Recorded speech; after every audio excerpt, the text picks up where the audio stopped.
برائے مہربانی ڈاکٹر سعید مکی کے چینل کو سبسکرائب کریں اور بیل آئیکن پہ کلک کریں۔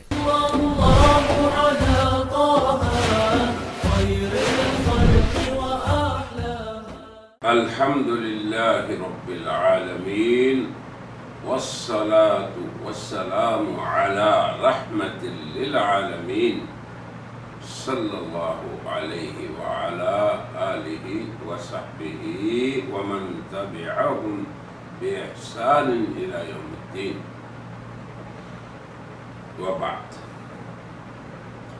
سامعین و ناظرین، حضرت رحمت للعالمین صلی اللہ علیہ وسلم جو سید المرسلین، خاتم النبیین اور مزکی اعظم، اسوہ حسنہ،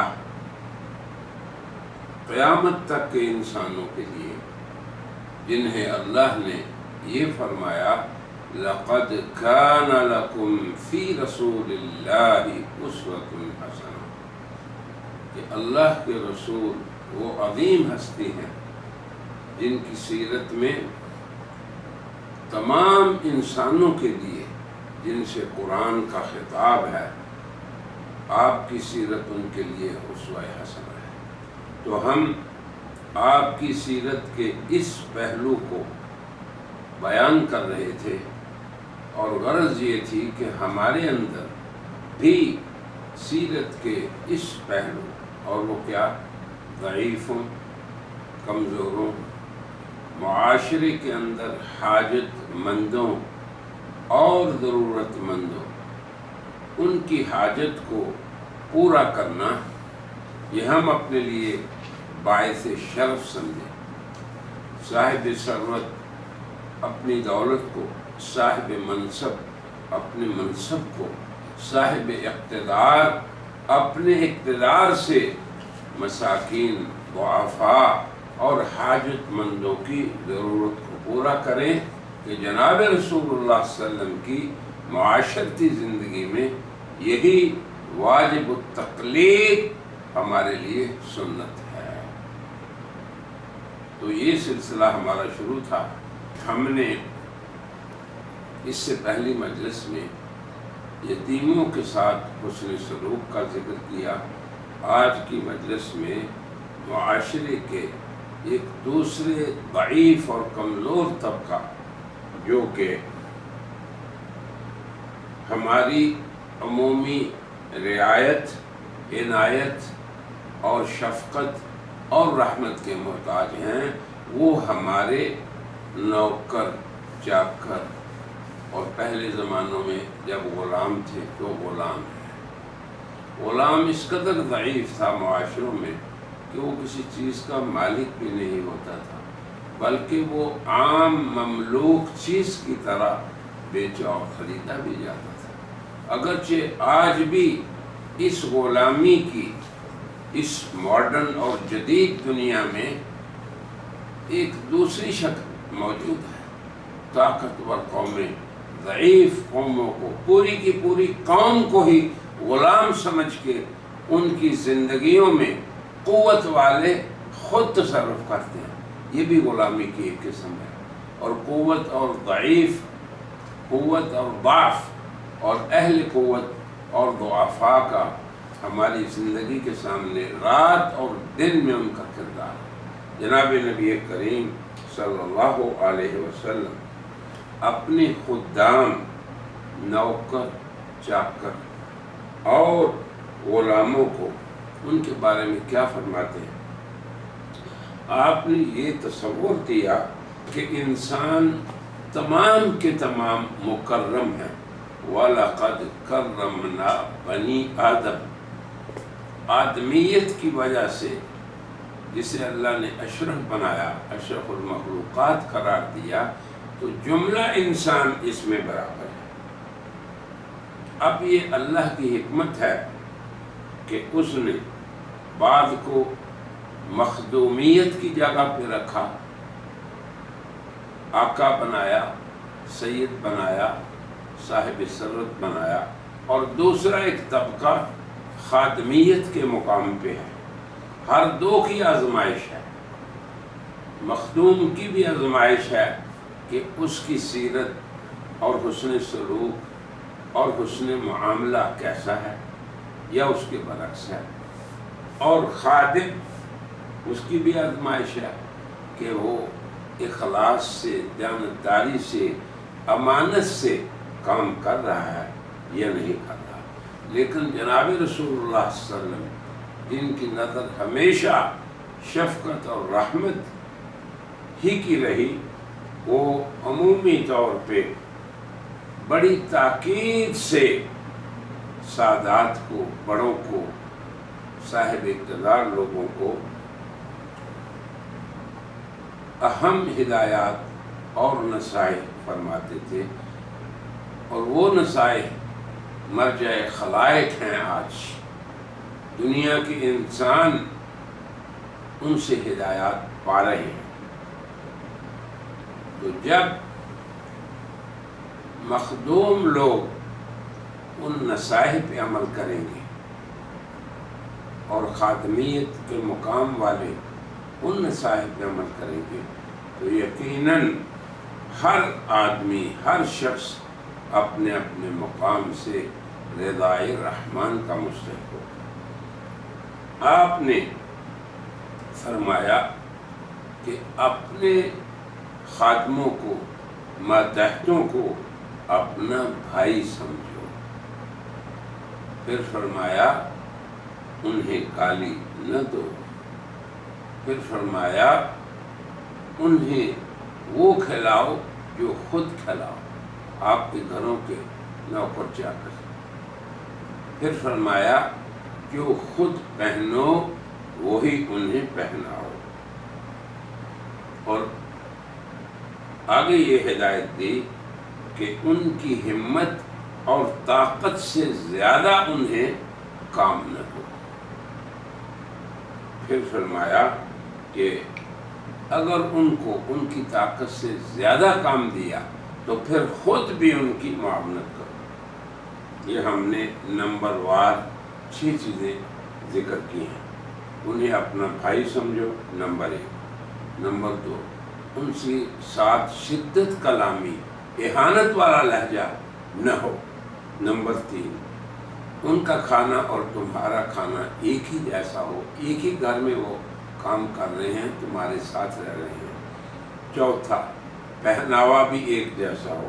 5واں، ان کی طاقت انسانی اور بشر کی ایک ہمت ہے، اس سے بڑھ کر ان کے ذمہ انہیں تکلیف نہ دو. تکلیف مالا یطاق تو اللہ اپنے بندوں کو نہیں دیتا، تم کس طرح اپنے غلاموں اور نوکروں اور خادموں کو دو گے. چھٹی چیز یہ تھی کہ اگر تم نے انہیں ایسی ذمہ داری دی جو ان کی ہمت سے بڑھ کر تھی تو ان کے ساتھ شریک ہو جاؤ. امام بخاری رحمہ اللہ نے اپنی صحیح میں یہ روایت نقل کی ہے. وہ کہتے ہیں حضرت محرور بن سوید، میں نے ابو ذر غفاری اور ان کے ایک غلام کو ایک جیسے لباس میں دیکھا. سید اور غلام، آقا اور نوکر دونوں ایک ہی جیسی چادریں لیے ہوئے تھے. تو میں نے پوچھا کہ یہ کیا بات ہے، کیا سبب ہے؟ تو حضرت ابو ذر غفاری نے فرمایا اللہ اکبر کہ ایک دفعہ میں نے ایک خادم یا غلام کو آر دلائی. مثلا اس کی ماں کالے رنگ کی تھی تو یہ آر دلا دی اسے. تو یہ واقعی نازیبا کلمہ تھا جو میرے منہ سے نکلا. اس غلام نے نبی کریم صلی اللہ علیہ وسلم، سبحان اللہ، جو سب کے آقا، سب کے مولا اور سب کی عزتوں کے محافظ، ذکر کیا کہ یا رسول اللہ میرے سید نے مجھے یہ آر دلائی ہے. تو آپ نے مجھے طلب کر کے پوچھا کہ کیا تم نے ایسا کیا ہے، اس کی ماں کو کی آگ دلائی ہے تم نے؟ مجھے تو میں نے کیا تھا، میں نے اعتراف کیا۔ تو آپ نے فرمایا یہ خادم اور غلام اور تمہارے نوکر و چاکر یہ تمہارے بھائی بہن ہیں، اخوانکم،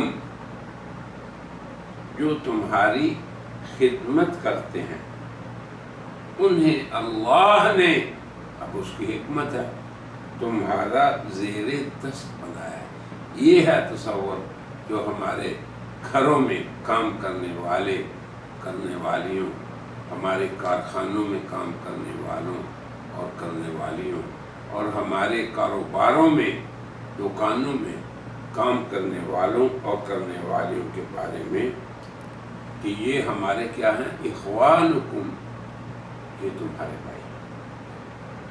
اور آگے فرمایا جس کا بھائی اس کے زیر دست ہو تو اسے چاہیے کہ وہ اسے وہی کھلائے جو خود کھائے، وہی پہنائے جو خود پہنے۔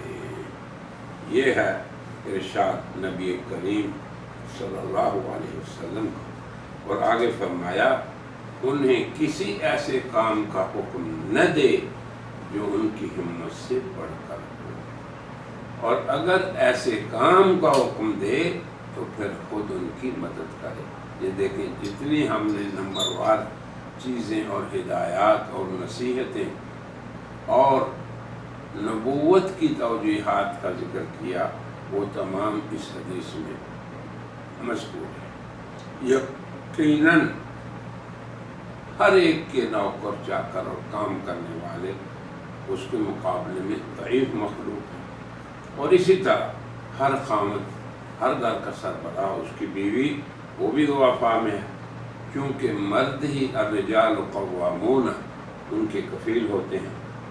تو جناب رسول اللہ صلی اللہ علیہ وسلم نے اپنے گھر والیوں اور گھر کے نوکروں چاکروں اور ضعفاء کو مار پیٹ کرنے سے منع فرمایا، اور یہ ہے رحمت للعالمین صلی اللہ علیہ وسلم کی رحمت اور شفقت کا مظہر ضعیف ہوگا۔ اور یہ ہیں عائلی اور معاشرتی زندگی میں جو سکون لانے والی ہدایات نبوی ہیں، عائلی اور معاشرتی، ان دونوں زندگیوں میں بے سکونی انسان کی، چاہے اس کے پاس عہدہ ہو، منصب ہو، اقتدار ہو، مال ہو، کچھ بھی اسے فائدہ نہیں دیتا اگر سکون نہ ہو اس کی عائلی زندگی میں یا اس کی معاشرتی زندگی۔ امام ابو داؤد نے اپنی سنن میں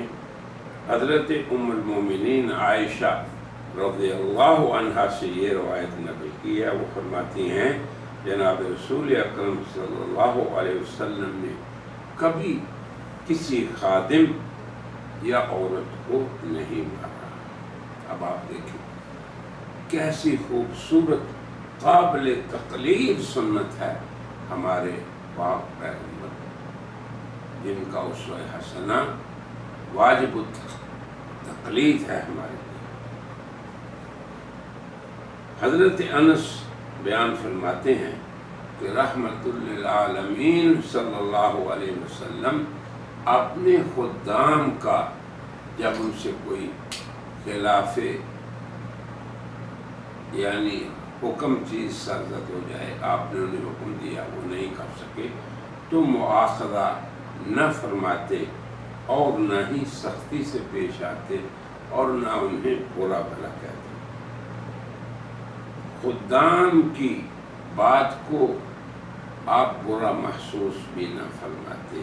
یہ ہے دائمی سنت اسوہ حسنہ صاحب اسوہ حسنہ صلی اللہ علیہ وسلم۔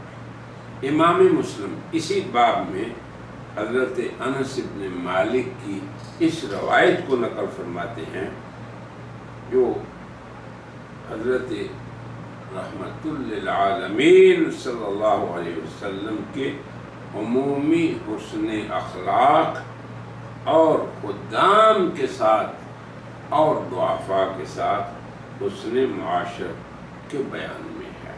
وہ فرماتے ہیں جناب نبی کریم صلی اللہ علیہ وسلم تمام لوگوں میں سب سے زیادہ اچھے اخلاق والے تھے۔ پھر اپنا ایک قصہ ذکر کیا کہ ایک روز آپ نے مجھے کسی کام کا حکم دیا تو میں نے کہا واللہ میں نہیں جاؤں گا، حالانکہ میرے دل میں تو یہی تھا کہ جس بات کا شرعاً آپ حکم دیتے ہیں میں اس کے لیے ضرور جاؤں گا۔ میں باہر نکلا تو میں کچھ لڑکوں کو کھیلتے ہوئے دیکھا تو میں نے بھی ان کے ساتھ کھیلنا شروع کر دیا۔ اچانک کیا ہوا، جب آپ صلی اللہ علیہ وسلم نے دیکھا کہ میں واپس نہیں آیا تو خود نکلے اور اچانک مجھے پیچھے سے میری گردن سے پکڑ لیا۔ جب میں نے مڑ کر دیکھا تو آپ ہنس رہے تھے۔ اب دیکھیں کیسے سرزنش کرنے کا پیارا طریقہ ہے۔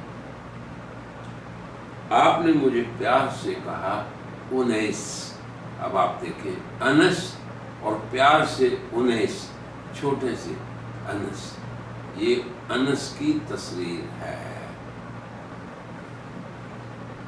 میں نے تو تمہیں جس کام کے لیے بھیجا تھا تم یہاں کھیل رہے ہو۔ میں نے عرض کیا یا رسول اللہ بس ابھی جاتا ہوں۔ حضرت انس کہتے ہیں اللہ کی قسم میں نے جناب رسول اللہ کی مسلسل 9 سال تک خدمت کی، بعض روایت میں 10 بھی ہے، مگر مجھے یاد نہیں پڑتا کہ میں نے کسی وقت کوئی کام نہ کیا ہو تو آپ نے کہا ہو یہ کیوں نہیں کیا، یا کوئی کام ایسا نامناسب کر دیا ہو تو آپ نے پوچھا ہو ایسا کیوں کیا ہے۔ حضرت رحمت للعالمین کی یہ شفقت صرف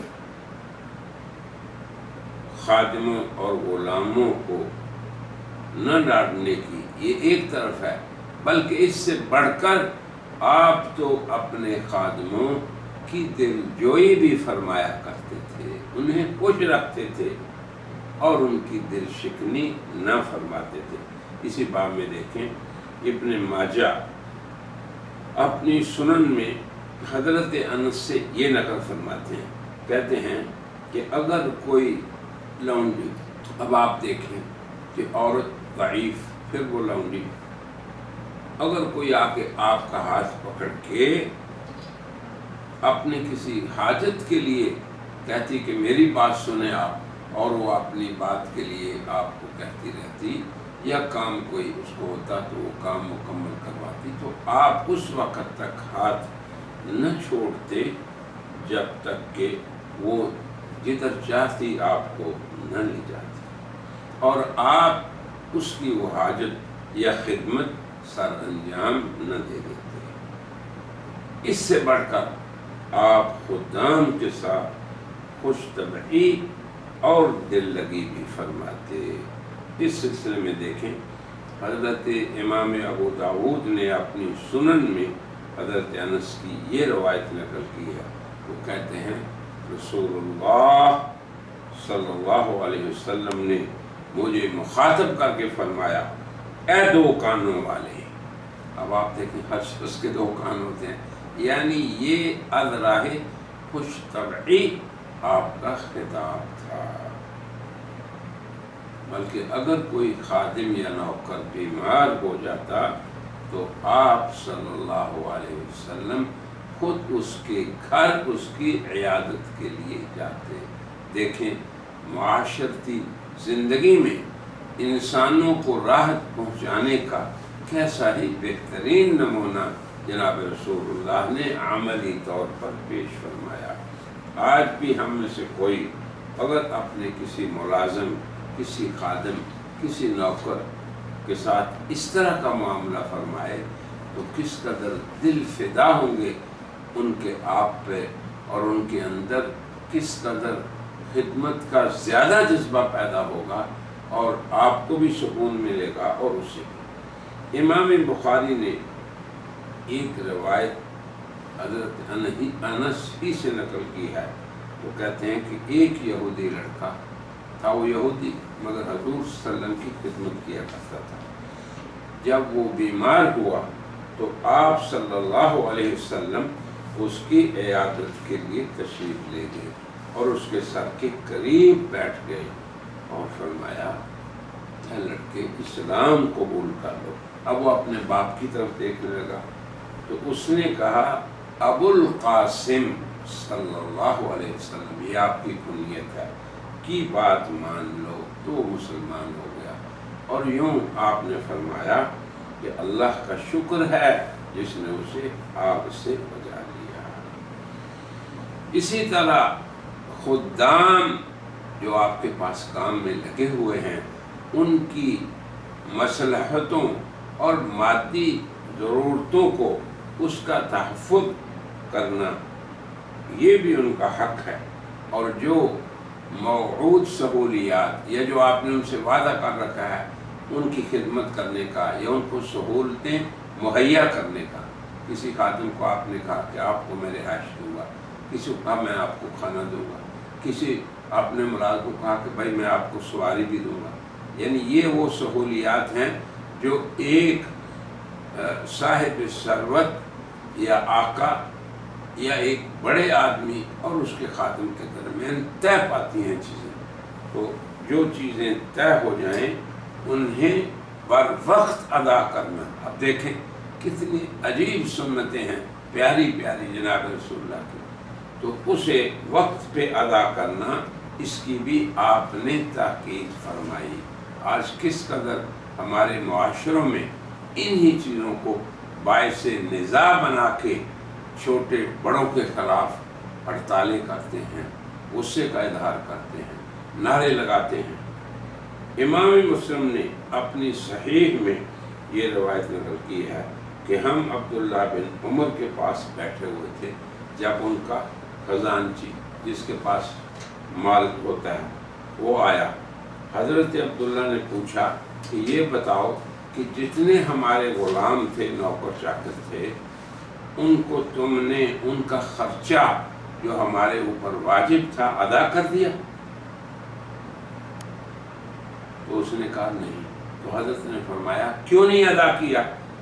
تمہیں یاد ہے جناب رسول اللہ نے ہمیں یہ فرمایا کہ آدمی کی ہلاکت کے لیے یہی گناہ کافی ہے کہ جسے وہ خرچہ دیتا ہو اس کا وہ خرچ روک لے. اب آپ یہ دیکھیں، یہ تو تعلیمات معاشرتی زندگی میں کس قدر باعث سکون اور باعث اصلاح ہیں، اور ہم کس قدر اس باب میں غافل ہیں. جناب نبی کریم صلی اللہ علیہ وسلم خود پہلے اس پہ عمل کر کے پھر ہمیں انہوں نے اپنے قولی ہدایات دی، پہلے عملی اسوہ حسنہ قائم فرمایا.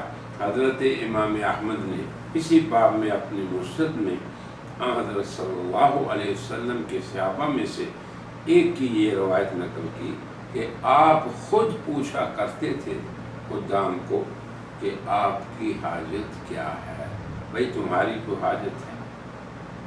پھر اگر کوئی خادم آپ کی ضیافت کرتا تو یہ دیکھیں آپ کی یعنی اس کی دلجوئی، آپ کا خادم کی دلجوئی فرمانا. اگر وہ کھانے کی دعوت دیتا تو آپ تشریف لے جاتے، قبول فرماتے.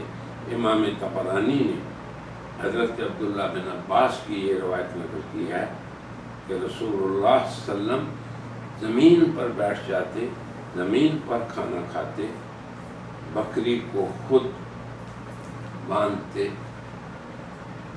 اور کوئی غلام اگر جو کی روٹی پہ آپ کی دعوت کرتا تو آپ قبول فرما دیتے. یہ چند نصائح وہ روحانی اور نورانی تعلیمات ہیں جو بنیادی طور پہ معاشروں میں اختیار کرنے سے سکون، اطمینان اور برکات و رحمات نازل ہوں گی. میری دعا ہے کہ اللہ تعالیٰ شانہ ہمیں اپنی عائلی زندگی اور معاشرتی زندگی میں اپنے آپ کا حضرت رحمت للعالمین صلی اللہ علیہ وسلم کی ان پیاری پیاری سنتوں پر عمل کرنے کی توفیق عطا فرمائے۔ وآخر دعوانا ان الحمد للہ رب العالمین۔ برائے مہربانی ڈاکٹر سعید مکی کے چینل کو سبسکرائب کریں اور بیل آئیکن پہ کلک کریں۔